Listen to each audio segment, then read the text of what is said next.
तो इश्क हो ही गया। भाग 6। राधा उसे देख झट से अपने आंसुओं को पोंछकर सारा सामान उठाने लगी। शुभ भी उसकी चीज़ों को बिखरा देख सामान उठाने में मदद करने लगा। भाभी, जब खुद से किसी समस्या को बढ़ाइए तो उसे संभालने में और मेहनत लगती है, जो कि फालतू ही होती है। शुभ अलमारी के पास गिरे राधा के झुमके को उठाते हुए बोला। राधा हैरत से शुभ को देखी। शुभ बिस्तर पर गहने रखने लगा और राधा की ओर देखा। बैठिए भाभी, आपसे ही बात करने आया हूँ। अब आपको अपने इस देवर से तो कोई खुन्नस नहीं होगी। राधा उसके सामने बैठी हुई बोली। नहीं शुभ, तुमसे क्या दिक्कत होगी किसी को, तुम तो कितने छोटे से हो। राधा की बात पर शुभ मुस्कुराया। भाभी 15 के होने वाले हैं, लेकिन इतनी समझ है ही कि क्या सही है और क्या गलत। लोग हमको बड़ा समझदार मानते हैं क्योंकि पढ़ाई में अच्छे हैं, लेकिन हम समझदार अपने अंतिम भैया की वजह से हुए। और आज लोग हमें उनके साथ नहीं बैठने देते कि हम भी उनके जैसे गुरगुबर हो जाएंगे। शुभ की बातों में एक दर्द झलक रहा था। शायद वो दर्द अपने भैया के लिए था। राधा हैरत से देखी। गोबर? हाँ, भैया पढ़ाई में फिसकती थे ना, फेल भी हो गए थे 12वीं में। फिर दोबारा एग्ज़ाम दिए तो बचपन से उनके ऊपर सबको गुस्सा ही आया। आखिर हमेशा से परिवार का नाम डुबाए हैं। अंतिम भैया इसीलिए तो नाम जैसे अंतिम रह गए, हर चीज़ में अंतिम। घर में शादी की बात चले तो अंतिम भैया को कोई नहीं पूछता था कि उनके पल्ले जो लड़की पड़ेगी उसका क्या होगा। भैया कितना कमाते ही हैं आखिर। हाँ, भले ही अंतिम भैया के पैसों से ही मुसीबत के सारे काम हुए हों, लेकिन वो नालायक हैं। अगर कुछ पकवान बना, कुछ खरीदारी करनी है या कुछ शुभ काम है, उसमें भी अंतिम में पूछा जाता है उन्हें। आज नाश्ते के टेबल पर आपको सब दिखे होंगे, लेकिन भैया नहीं। जानती हैं क्यों भाभी? शुभ सवाल किया, जिस पे राधा सिर नाम में हिलाई। वो सबके सामने नहीं आते। इसका मतलब ये नहीं कि उन्हें पसंद नहीं किसी के साथ खाना, बल्कि बचपन से मिले तानों से वो धीरे धीरे सबके सामने आना बंद कर दिए, ताकि कोई उन्हें देखे नहीं और निराश न हो। उन्हें देख सबको पुनः जख्म याद आते हैं जो वो दिए हैं सबको। वो हर बार अच्छा करने गए, लेकिन कोई इन्हें समझा ही नहीं। जैसे खुद को देख लीजिए। राधा असमंजस में अपनी भौवें सिकोड़ ली। वो आपसे शादी इसलिए की है ताकि आपकी शादी किसी ऐसे आदमी से न हो जाए कि आपका फ्यूचर ख़राब हो। यू नो वॉट भाभी, we are living in very backward society. यहाँ लड़की का रिश्ता टूटा या कोई भी हादसा हुआ तो शादी के लिए कोई अपना कुंवारा अच्छा लड़का नहीं देगा। तब तो कोई भी मिले हाथ पीले कर दो। राधा को याद आने लगा कैसे सब उसे ताने दिए थे और रिश्ते भी आने लगे थे तलाकशुदा आदमी के, जो उम्र में उससे काफ़ी बड़े थे। लेकिन भाभी, आपको लगता है आपको सारे दुख मिल रहे हैं?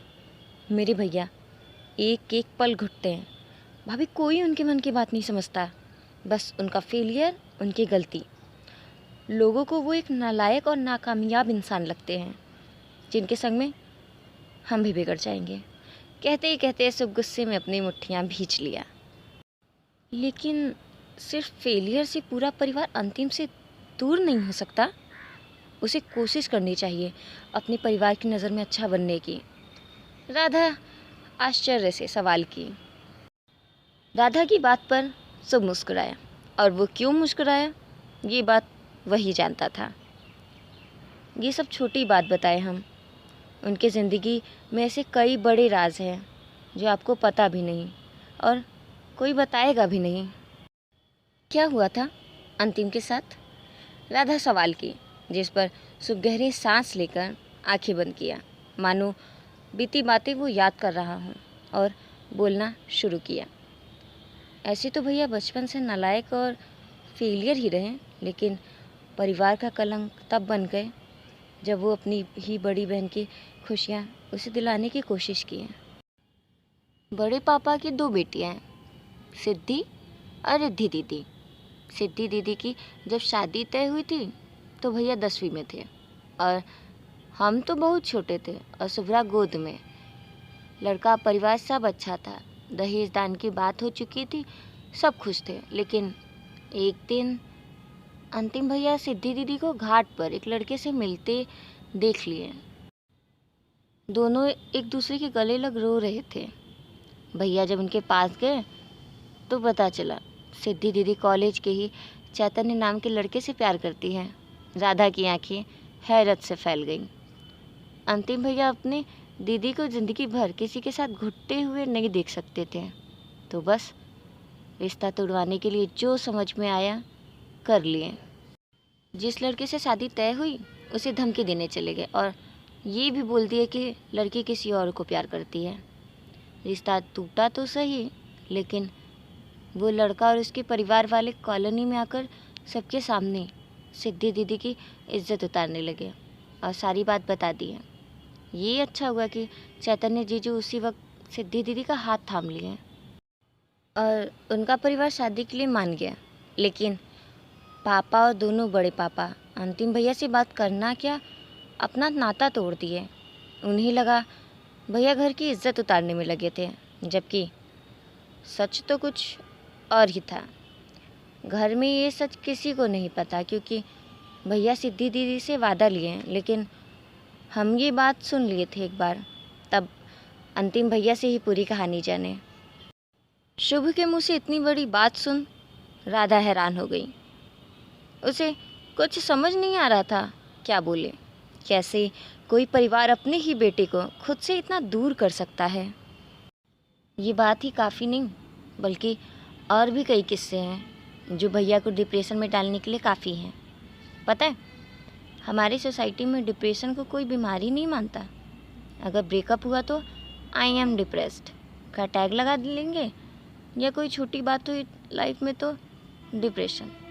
लेकिन असल में जो डिप्रेशन से जूझ रहा है ना, वो बोल ही नहीं पाता कि वो क्या महसूस कर रहा और उसे डिप्रेशन है। तब लगता है ज़िंदगी का कोई फ़ायदा नहीं, इससे बेहतर मर जाना है। राधा घबराती हुई बोली, मरना? हाँ। आप सुनकर डर गई? भैया तो कई बार ट्राई कर चुके हैं मरने का, लेकिन अर्थ भैया थे जो उन्हें रोक लिए। मगर अब रुआसा होकर कोई नहीं है हमारे भैया के पास। सुने हम आप जो कुछ बोली भैया से, लेकिन चिंता मत करिए, वो किसी को तकलीफ़ देना ही नहीं जानते, इसीलिए आपसे भी दूर हो जाएंगे। मगर एक दोस्त बनकर ही उनका ख्याल रख लिया कीजिए भाभी, वो बहुत अकेले हैं, कोई उन्हें नहीं समझता। राधा खामोश होकर एक टक दीवार की ओर देखती रह गई और शुभ कब कमरे से बाहर निकल गया, राधा को पता ही न चला। वो यूं ही बैठी रह गई और होश तब आया जब सुधा जी आवाज़ लगाई उसे। हाँ, राधा को बैठे बैठे 1 घंटा बीत गया और अंतिम अब तक कमरे में नहीं आया। राधा जल्दी से उठी और हर ओर अंतिम को खोजती हुई नीचे पहुंची। नीचे पूरा परिवार हंसी ठिठोली कर रहा था। सुनंदा भाभी सबके बीच बैठी अपने पति की बखान कर रही थीं। किसी को ही ध्यान नहीं आया। अंतिम कितने ही घंटों से घर नहीं आया। राधा का मन विचलित था, कहाँ होगा अंतिम। वो परेशानी से सोच रही थी, तभी उसके कानों में बड़े पापा की आवाज़ आई। सिर्फ दाएं दाएं घूमता रहता है, ये नहीं कि कुछ जिम्मेदारी ले ले। छोड़िए भैया, जिम्मेदारी की बात आप किससे कह रहे हैं, ये देखिए पहले। अंतिम के पिता बिना किसी भाव के बोले और उठकर वहाँ से चले गए। बड़े पापा अंतिम की ओर निराश होकर देखे, जो इस वक्त पूरा भींगा हुआ था और कुछ भी नहीं बोल रहा था। वक्त देख रहे, ये वक्त तुमको गंगा जी में नहाना था, हद होती है। बड़े पापा भी वहाँ से चले गए। अंतिम को देखते ही बाकी लोग वहाँ से ऐसे चले गए जैसे अंतिम को देख उनका मूड खराब हो गया। चाची जी परेशानी से उन्हें देख रही थी। सुधा जी अंतिम के पास पहुँची। काहे करता है ऐसा कि तुमको डांट पड़े? का दीदी, काहे डांट रही? अंतिम के चेहरे को हाथ में था। तू जा, हम खाना निकाल कर बहू से भिजवा देंगे। भूख नहीं है, अंतिम बोला। लगता है देवर जी टिक्की चाट खा कर आए हैं, सुनंदा भाभी जबरन अपनी हंसी को मीठी बनाते हुए बोली। लेकिन अंतिम उनकी किसी बात पर ध्यान नहीं दिया और सीधे अपने कमरे की ओर बढ़ गया। राधा अंतिम के पीछे भागी। तभी उसे सीढ़ियों पर सुप की आवाज़ आई। क्यों भैया, आज फिर क्यों ऐसा कदम उठाना चाहते थे जिससे आप हम सबसे दूर हो जाए?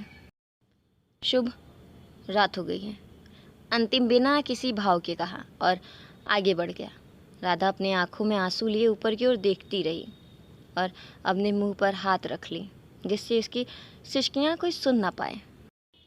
क्यों मैंने एक ऐसे इंसान को सुना दिया जो इन सब के काबिल ही नहीं? हे भगवान, मुझे माफ़ करना। इतने साफ दिल इंसान को इस हद तक पीड़ा दे दी कि वो खुद गंगा मैया में कूदने गया।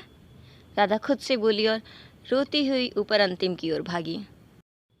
तो हेलो हेलो हेलो, आप लोगों को कहानी पसंद आए तो लाइक शेयर करते रहिएगा। मैं कोशिश करूँगी कि कहानी और जल्दी दूँ। Thank you.